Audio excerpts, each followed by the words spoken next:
Oh là là, les gars, le Cameroun, c'est compliqué. C'est vraiment, vraiment compliqué, les gars. C'est sûr et certain, il n'y a aucun match facile en Afrique. Bien sûr qu'on ne s'attendait pas forcément à ce que le Cameroun gagne 3-4-0 sur ce match. Mais galérer à ce point-là, avoir autant de difficultés à domicile contre une équipe de Namibie, franchement, les gars, c'est abusé. Vraiment, c'est abusé. Parce que dans un match pareil, encore une fois, je vous dis pas que le Cameroun doit gagner 3-4-0, doit te mettre 10 buts dans ce match, c'est pas ça la question. Mais personnellement, je m'attendais à ce que le Cameroun ait beaucoup plus de maîtrise, que le Cameroun se procure plus d'occasions, de situations concrètes, de situations nettes, que le Cameroun soit beaucoup plus solide défensivement. Mais les gars, je vous dis la vérité, c'était très décevant ce match. Vraiment, j'ai été très déçu de la part des Camerounais. Alors, il y a un seul point positif ou un seul joueur vraiment qui a été d'une classe exceptionnelle. C'est tout simplement Baleba au milieu de terrain. Là, pour le coup, franchement, un régal total ce joueur. Chaque toucher de balle, la capacité à chaque fois qu'il a à se retourner, à pouvoir orienter le jeu, à pouvoir dribbler, même sa qualité de frappe en début de match avec sa très belle frappe qu'il a pu mettre. Dommage qu'elle n'a pas fini au fond. Mais dans tous les cas, à part Baleba, qui a vraiment essayé plein de choses, qui a essayé de faire le maximum, à part ça, les gars, je vous dis la vérité, il y a des limites énormes dans cette équipe camerounaise. Et sur l'aspect offensif, je suis désolé. En première mi-temps, tu te pratiques quasiment aucune occasion. En deuxième mi-temps, c'était un petit peu mieux. Il y a eu plus d'occasions qui ont été créées. Le but validé, les gars, faut en parler. Bon, tant mieux. Au final, il finit au fond. Et c'est une bonne chose pour le Cameroun. Il n'y a pas de problème par rapport à ça. Au contraire, c'est une bonne chose. Et je demande pas mieux que de voir le Cameroun à la prochaine CAN et qu'il se qualifie pour la prochaine CAN. C'est sûr et certain qu'une CAN a besoin de ces grandes nations pour qu'elles participent à cette compétition-là. C'est pas ça la question.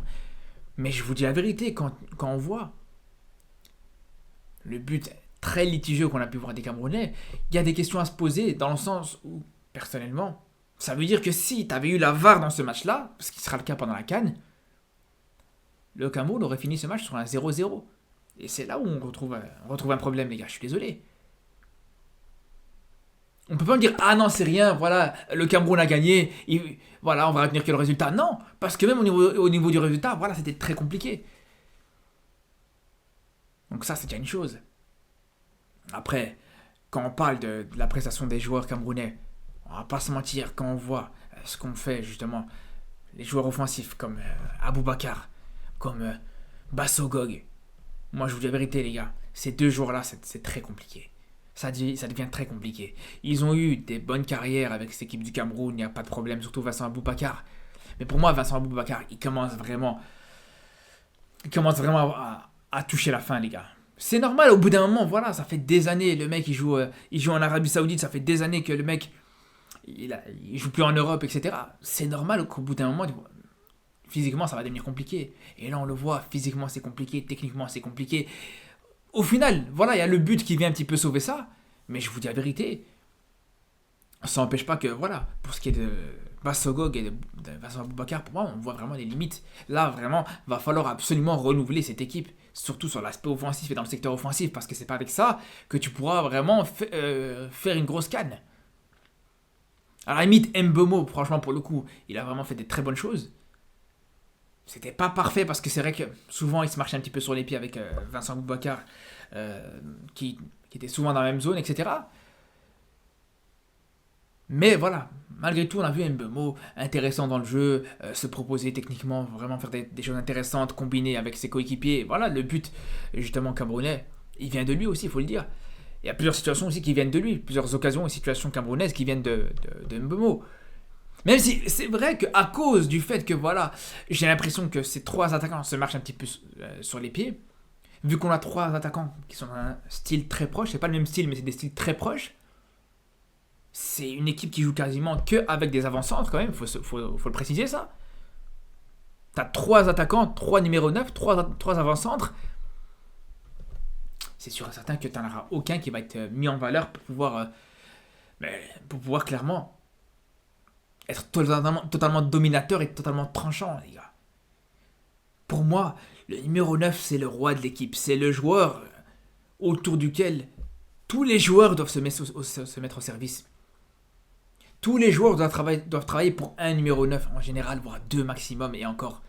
En général, quand tu vois deux attaquants, t'en as un qui travaille pour l'autre, t'en as un qui est fixe, l'autre qui travaille autour de l'autre, et c'est comme ça que ça se passe. Mais là, quand tu vois trois attaquants, trois numéro 9, trois joueurs de ce style-là, trois joueurs, encore une fois, d'un style très proche, les gars, c'est compliqué, tu peux pas aller loin avec ça. Moi, je suis désolé, j'arrive pas à être convaincu. Je préfère largement que tu mettes en place et tu utilises un Nkunku qui, même si c'est vrai qu'Nkunku il a certaines limites, c'est pas forcément le joueur le plus efficace, c'est pas forcément le joueur le plus à l'aise techniquement et tout ça, il n'y a pas de problème. Mais dans tous les cas, ça reste un registre différent. Ça reste un joueur qui te donne cette possibilité d'aller chercher la largeur, de pouvoir pourquoi pas provoquer des centres, pour provoquer des dribbles, etc. sur les côtés. Mais là, quand tu sais que tu as joué ce match véritablement sans véritable ailier pour le coup, il n'y a pas un joueur vraiment de côté qui a pu jouer dans cette équipe du Cameroun pour mettre justement ses attaquants en valeur. Et quand tu vois ça, et quand tu vois que même à côté de ça, les latéraux c'était compliqué, entre Tolo qui s'est blessé assez tôt dans le match et du côté latéral droit aussi c'est la même chose, ça manque aussi d'apport offensif du côté des latéraux. Ça manque de centre aussi du côté latéraux. Et pourtant, on sait très bien que quand tu as ce genre de profil en termes d'attaquants, des Vincent Aboubakar, des Bassogog, des Mbeumo, des joueurs hyper à l'aise dans le domaine aérien, tu as besoin d'avoir des centreurs, des joueurs qui ramènent des ballons dans la surface, ce qu'on n'a pas vu. À la limite, là où le jeu était intéressant et là où le jeu se faisait bien et se construisait bien, c'était dans l'axe. Avec Baleba, avec Ongla aussi qui a fait un match correct. Neyou qui est rentré en cours de jeu, avec bien sûr Zambo-Anguissa aussi qui était intéressant, mais voilà, c'est des joueurs axiales. Et c'est paradoxal parce que je me rappelle que sur la dernière CAN, c'était totalement l'inverse. On avait une équipe du Cameroun qui jouait que sur les côtés, qui se basait que sur les côtés, que sur les centres, que sur les centres. C'était un jeu ultra stéréotypé. Et maintenant que tu as des joueurs axiaux, ce qui est entre nous, le plus difficile à avoir dans le football, le plus difficile à trouver, c'est justement ces joueurs qui peuvent jouer dans l'axe, c'est mis le terrain dans le profil de Baleba. Ça, c'est des profils très rares qu'on peut avoir. Et là, tu as ces joueurs-là, mais sur les côtés, c'est le néant. Et c'est là où c'est le problème. Encore une fois, voilà, Mbeumo arrive à faire ce travail quand il va sur le côté droit, il arrive à provoquer un petit peu, mais c'est pas un ailier, Mbeumo. Ce joueur-là, il est fait pour être aligné dans l'axe de l'attaque. Et ça, c'était un problème, mais c'est pas le seul problème. Même défensivement, je suis désolé, les gars. Alors, ok, la Namibie a manqué beaucoup de réalisme. Ça, c'est une réalité. Ils ont manqué beaucoup de réalisme, ils ont manqué d'efficacité. Ils ont eu un cruel manque d'efficacité côté namibien. Mais ce qu'il faut constater, c'est que si tu n'avais pas cette naïveté côté namibien, ce manque d'efficacité, etc., le match aurait été sur un score différent. Si tu tombes contre une équipe un tout petit peu plus efficace, le Cameroun ne gagne jamais ce match. Rien que sur les occasions, il y a eu 2 occasions dans le temps additionnel pour la Namibie qui auraient pu coûter très cher au Cameroun et qui auraient pu coûter les 3 points à cette équipe camerounaise. Une occasion où clairement, vraiment, les Namibiens avaient la possibilité de marquer. Puis après, tu as eu le cafouillage où les Namibiens ont eu du mal à se défaire, mais dans tous les cas, ça a apporté du danger. Et ça, on a vu ça sur quasiment tout le match, sur l'ensemble du match.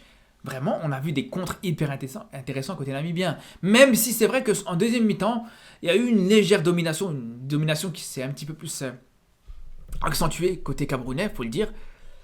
Mais rien que sur la première mi-temps, les gars, c'était très compliqué. Et je vous dis la vérité, les gars. Et c'est là où défensivement, il y a des gros problèmes. Défensivement, un joueur comme NK2, je vous dis la vérité, c'est très compliqué. Lui, quasiment la plupart des grosses occasions namibiennes, ça vient des erreurs de relance de NK2, ça vient des duels qu'il a pu perdre, tous ces ballons qui se prend dans son dos, tous ces appels qui se prennent dans son dos. Et là aussi, c'est vraiment très limité. Alors c'est dommage parce que tu as Christopher Wu qui est un très bon défenseur central, peut-être l'un des meilleurs centraux en Afrique, mais à côté, vraiment, c'est le problème actuel avec cette équipe du Cameroun, c'est que tu n'as pas ce joueur qui peut accompagner Christopher Wu dans cette défense. Et ça, c'est vraiment ce qui manque. En tout cas, j'ai hâte de voir le Cameroun sur les prochains matchs. Voilà, encore une fois, ça passe. Et tant mieux, encore une fois, pour le Cameroun, ça passe dans ce match-là. Mais je vous dis la vérité, ça passera pas toujours. Tu n'auras pas toujours la Namibie en face de toi. Tu pourras te qualifier à la CAN. Tu vas sûrement te qualifier à la CAN.